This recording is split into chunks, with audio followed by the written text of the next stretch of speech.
Bismillahirrahmanirrahim. Assalamualaikum warahmatullahi wabarakatuh. Nama saya Muhammad Imaduddin bin Muhammad Azmi. Nombor metrik 059091. Bismillahirrahmanirrahim. Dalam hadis riwayat Al-Bukhari, Ubay bin Ka'ab berkata, ia pernah mendengar Rasulullah sallallahu alaihi wasallam bersabda, suatu ketika Nabi Musa berkhutbah di depan Bani Israel, lalu ia ditanya, siapa manusia yang paling berilmu? Nabi Musa menjawab, aku. Allah kemudian menegur Nabi Musa kerana tidak menyatakan yang paling tahu adalah Allah. Allah kemudian mewahyukan kepadanya, sungguh aku memiliki seorang hamba-Ku di pertemuan antara dua lautan dan lebih berilmu dari kamu. Nabi Musa bertanya, ya Rabb, bagaimana caranya agar aku boleh bertemu dengannya?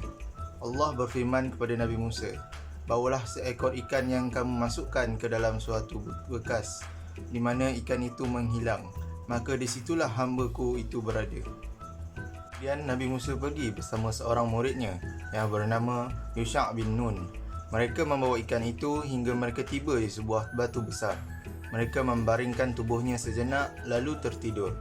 Tiba-tiba ikan itu menghilang dari tempat tersebut. Ikan itu melompat mengambil jalannya ke laut.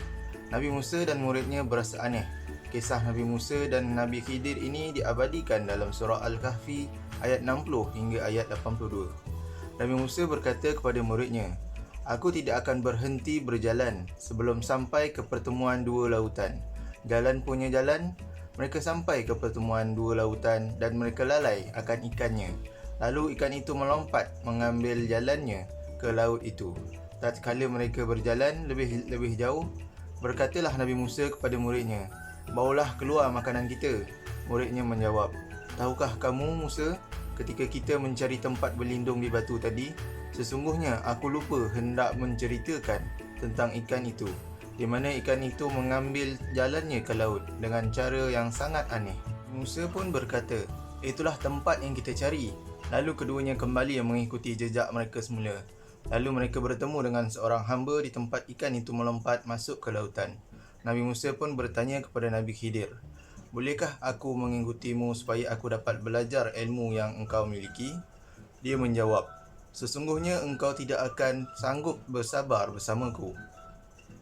Nabi Musa berkata, bagaimana engkau boleh kata aku tidak akan sabar bersamamu, sedangkan engkau belum berjalan lagi dan mengenali tentang diriku?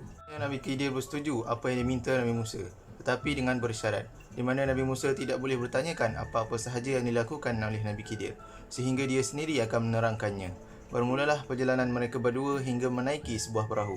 Di dalam perjalanan membelah lautan tersebut, Nabi Khidir melubangi perahu tersebut. Nabi Musa berkata, mengapa engkau melubangi perahu itu? Sesungguhnya engkau telah berbuat sesuatu kesalahan yang besar. Nabi Khidir pun berkata, bukankah aku telah berkata, sesungguhnya engkau sekali-kali tidak akan sabar bersama dengan aku? Nabi Musa menjawab, maaf Khidir, janganlah engkau menghukumku kerana bertanya soalan. Kemudian sampailah mereka berdua di persisiran pantai. Lalu mereka berdua bertemu dengan seorang anak. Tanpa rasa segan silu, Nabi Khidir membunuh anak tersebut. Nabi Musa kemudian berkata, mengapa engkau bunuh jiwa yang bersih? Kenapa tidak membunuh orang lain? Sesungguhnya engkau telah melakukan sesuatu perkara yang mungkar.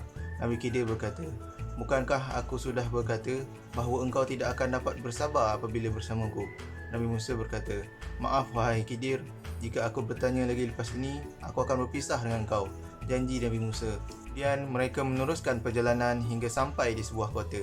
Mereka meminta sedikit makanan daripada penduduk kota itu, tetapi penduduk kota itu tidak mahu menjamu mereka. Kemudian mereka terjumpa dinding rumah yang hampir roboh. Maka Nabi Khidir terus menegakkan dinding itu. Nabi Musa pun berkata, kenapa engkau tidak meminta upah daripada pekerjaanmu itu? Bolehlah kita membeli sedikit makanan. Nabi Khidir pun berkata, sampai sini sahajalah pertemuan kita berdua.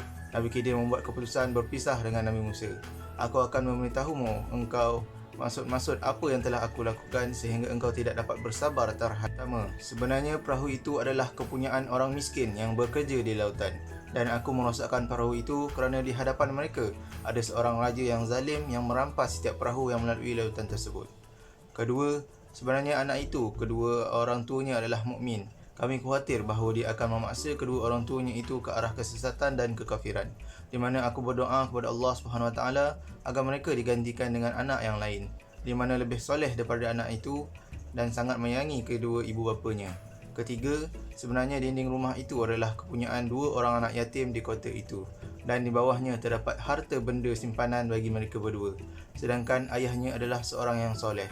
Allah menghendaki agar mereka sendiri yang akan menjumpai harta tersebut ketika dewasa kelak. Demikianlah maksud perbuatan-perbuatan yang engkau tidak dapat sabar terhadapnya. Surah Al-Kahfi ayat 60 hingga 82. Pengajaran yang dapat kita ambil ialah kesungguhan dalam menuntut ilmu, pengorbanan dalam menuntut ilmu, dan akhir sekali, sifat merendah diri atau tawaduk apabila berdepan dengan guru. Sekian, terima kasih. Hadapnya.